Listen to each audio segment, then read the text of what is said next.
Bonjour, bienvenue pour cette deuxième vidéo sur le chapitre 15. Nous abordons le point 3, intégrale sur un segment.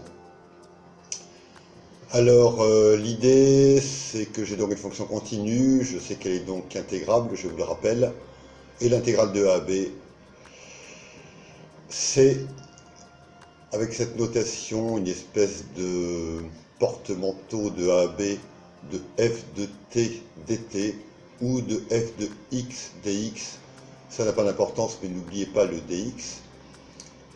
Ça va être donc en gros la surface entre la courbe de f, l'axe des x, et les deux droites verticales d'équation x égale a, x égale b. Et pour la calculer, comme on l'a vu, on trouve une primitive grand F de petit f, et on calcule grand F de b moins grand F de a.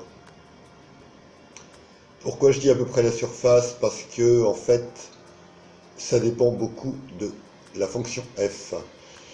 Ici, on calcule grand I, qui est l'intégrale de moins 4 à 6 de f de x dx.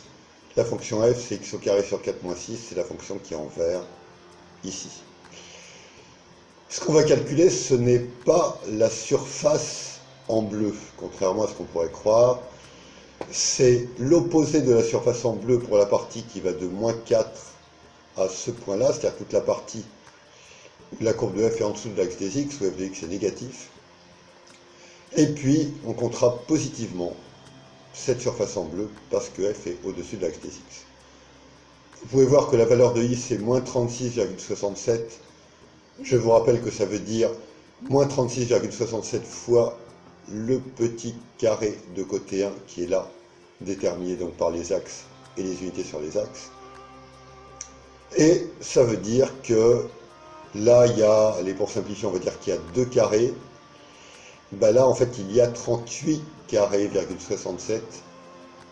C'est-à-dire que si je prends la surface qui est là, que je mets un signe moins devant, et que j'ajoute la surface qui est là avec un signe plus, j'obtiens moins 36,67. Dit encore autrement, ça veut dire que l'intégrale de moins 4 à 5 de f de x dx, c'est, je ne sais pas, par exemple, moins 38,67. Et l'intégrale de à peu près 5 à 6 de f de x dx, c'est à peu près 2. Et on ajoute ces deux nombres pour avoir l'intégrale totale. Donc vous voyez que l'intégrale, ce n'est pas la surface. On dit que c'est l'aire signé. C'est un peu comme une surface, mais qui pourrait avoir un signe positif ou négatif. Une notation très utile, c'est celle-là. Plutôt que d'écrire f de b moins f de a, on écrit f de t entre a et b, ou f de x entre a et b, ça n'a pas d'importance. L'avantage, c'est qu'on n'a pas à écrire deux fois la fonction f. Par exemple, ici, on calcule l'intégrale de 1 à 2 de x dx. Une primitive de x, c'est x au carré sur 2. Et donc la réponse, c'est x au carré sur 2 à prendre entre les bornes de l'intervalle 1 et 2. C'est-à-dire 2 au carré sur 2, 2, moins 1 au carré sur 2, 1 demi. Évidemment, si on prend une autre primitive, par exemple x au carré sur 2 plus 1, dont la dérivée est également x, puisque la dérivée de 1 c'est 0, en 2, on obtiendra 2 plus 1, 3. En 1, on obtiendra moins 1 demi, moins 1, moins 3 demi. Et donc au total, on obtient évidemment la même chose. C'est déjà une remarque qu'on avait faite avant. Que l'intégrale choisie, la primitive choisie, pardon, n'a pas d'importance. Elles diffèrent toutes simplement par une constante qu'on ajoute. Ça, c'est la manière théorique de le dire. Donc, comme je l'ai dit, la variable t dans f de t dt est une variable muette. On aurait pu écrire f de u du, f de x dx, mais on ne peut pas écrire f de t dx. D'où vient cette notation? L'idée, c'est que là, je suis sur l'axe des x, et là, on va dire que c'est f de x. Et je calcule l'intégrale de f de x dx, c'est-à-dire je calcule plein de petits segments qui consistent à prendre la valeur de la fonction f, ici moins 2, fois un tout petit déplacement dx pour avoir un tout petit rectangle qui est là, puis encore un tout petit déplacement dx, et je prends la valeur de f là, et j'obtiens un tout petit rectangle qui est là, etc. Et comme ça, en avançant de dx, c'est-à-dire d'une quantité infinitésimale, et en prenant à chaque fois le rectangle infiniment petit qui va de f de x, par exemple ici,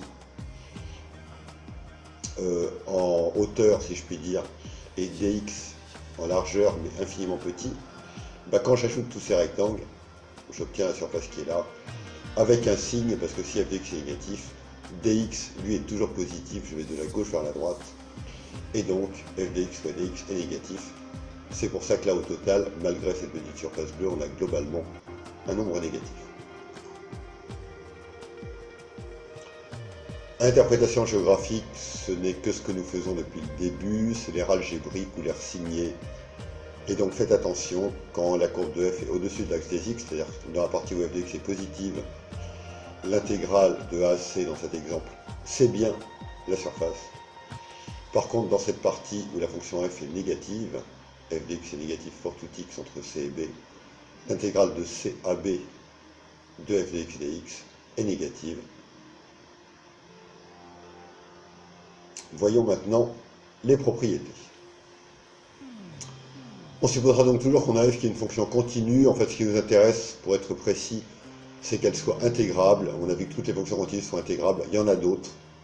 On verra que les fonctions continues par morceau sont intégrables également.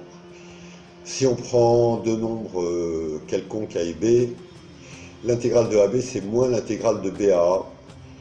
Une manière de le comprendre, c'est que l'intégrale de 6 à moins 4, par exemple, de f de x dx, c'est-à-dire que je pars de 6 pour aller vers moins 4, f de x part de cette valeur-là, et à chaque fois je trace des petits rectangles de largeur dx, mais ici, comme je vais de 6 à moins 4, dx, la petite quantité que j'ajoute à chaque fois pour aller de 6 à moins 4, est négative.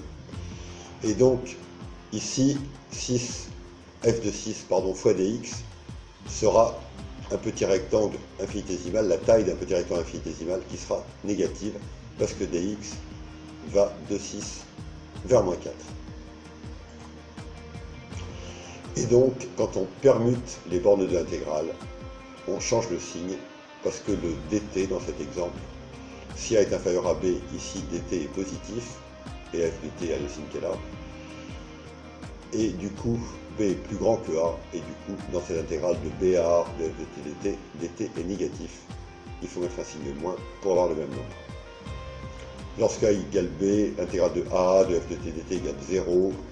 Graphiquement, par exemple, ce serait l'intégrale de moins 4 à moins 4 de f de t dt, c'est un rectangle d'épaisseur 0. Il est assez naturel de considérer qu'il vaut 0.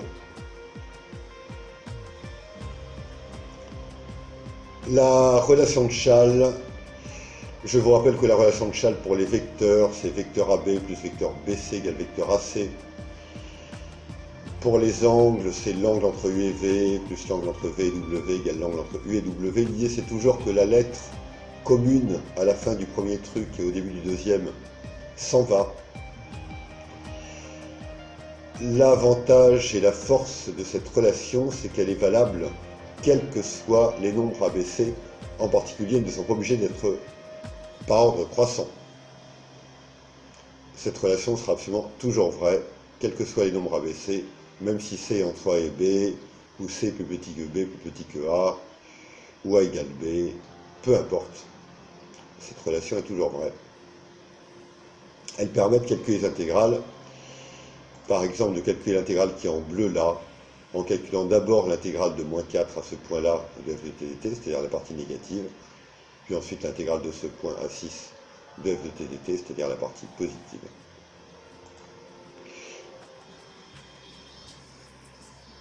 Si on remplace intégrale de AB de f de t dt par grand f de b moins grand f de a avec grand f qui est une primitive de petit f, on obtient de manière extrêmement naturelle que c'est égal à f de c moins f de a. Quand on a une fonction ici affine par morceau, on veut calculer par l'intégrale de moins 1 à 5 de f de t dt, l'idée c'est de trouver une primitive de chaque calcul pour chaque intervalle. Donc ici par exemple, on calculera l'intégrale de moins 1 à 0 de f de t dt, on utilisera le calcul qu'est la fonction f entre moins 1 et 0. Puis l'intégrale entre 0 et 2, on utilisera le calcul qui conduit à cette fonction-là entre 0 et 2, etc. Vous remarquerez que là, on ne connaît pas les fonctions et on n'a pas cherché de primitive. On a simplement compté les petits carreaux. Vous pouvez voir que là, par exemple, il y a 2 carreaux, puisqu'il y a un carreau qui est là. Et là, il est assez facile de voir que c'est la moitié de 2 carreaux, donc j'ai un carreau supplémentaire qui fait 2. Vous pouvez, c'est une bonne idée, refaire le même raisonnement pour cette surface-là, celle-là et celle-là. Si f est paire, l'intégrale de moins a à a de f de t dt, c'est 2 fois l'intégrale de 0 à de f de t dt. Simplement parce que comme f est paire, la courbe est symétrique par rapport à l'axe des ordonnées. Et donc, la surface, ou l'aire pour être précis, qui est à gauche, est égale à l'aire qui est à droite. De même, si la fonction est impaire, elle est symétrique par rapport au point O, la courbe de f est symétrique par rapport au point O, et donc, il y a autant de surfaces négatives à gauche, d'aires négatives qu'il y a d'aires positives à droite, et le tout s'annule. J'arrive à la linéarité, c'est des notions qu'on a déjà vues, c'est des propriétés immédiates de la dérivée qui s'appliquent aux primitives. L'intégrale de a à b de lambda f de t dt, c'est lambda fois l'intégrale de a b de f de t dt. Je peux sortir les nombres qui ne dépendent pas de t de l'intégrale quand il les multiplie. Et quand j'ai une somme, je peux en faire la somme des intégrales. C'est dû au fait pour la première que la dérivée de lambda f, c'est lambda fois f', et pour la deuxième que la dérivée de grand F plus grand G, c'est petit f plus petit g. Ce qui est écrit là. Primitive nulle en un point, ça encore c'est un point qu'on a déjà vu. On a vu qu'il y avait une seule primitive de petit f qui passe par un point donné. Et en particulier, il y a une seule primitive de petit f, telle que grand F de x0 égale 0. Et pour la trouver, c'est facile, c'est l'intégrale de x0 à x de f de t dt. En effet, si x vaut x0, on obtient l'intégrale de x0 à x0 de f de t dt, c'est-à-dire un rectangle d'épaisseur 0 qui vaut 0. Ça n'a rien d'extraordinaire. Ce qui est remarquable, prenons par exemple cette fonction-là. Je vais appeler, je n'appelle pas, la fonction de puissance moins t au carré. Pour calculer f de x, il faudrait en fait trouver une primitive de cette fonction-là et l'appliquer en x moins l'appliquer en 0. Mais une primitive de la fonction e puissance moins t au carré n'existe pas. Ou, pour être plus précis, il n'existe aucun calcul dont la dérivée est e puissance moins t au carré. Le problème, et je vous encourage à voir ça très clairement, c'est que si on avait e puissance moins t au carré multiplié par 2t, ou moins 2t, c'est-à-dire la dérivée de t au carré, alors on pourrait s'en sortir, on aurait du u' e puissance u, dont une primitive est e puissance u. Mais là, on n'a pas le u', on n'a pas du tout la dérivée de moins t au carré qui multiplie ça. Aucune primitive n'est trouvable. Par contre, cette fonction-là existe, simplement, on ne peut pas l'écrire plus simplement que intégrale de 0 à x de e puissance moins t au carré dt. Sa dérivée, d'après le théorème qu'on a vu là, c'est tout simplement e puissance moins x au carré, c'est la fonction qui est à l'intérieur, car cette fonction-là est une primitive de celle-là. Si j'avais écrit f de x égale l'intégrale de 1 à x de puissance moins t au carré dt, la différence entre les deux aurait juste été l'intégrale de 0 à 1 de puissance moins t au carré dt, que je ne sais pas calculer mais qui est un nombre fixe. Et donc la différence entre les deux fonctions aurait juste été une constante qu'on ajoute. La dérivée aurait été la même dans les deux cas, e puissance moins x au carré. Qu'est-ce qui fait que la dérivée c'est la fonction qui est à l'intérieur? C'est que là on a un nombre fixe, et là on a exactement x, pas x au carré ou moins x, ou exactement x.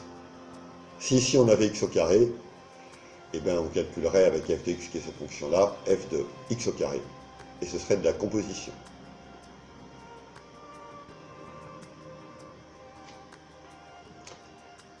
je m'arrête là pour l'instant.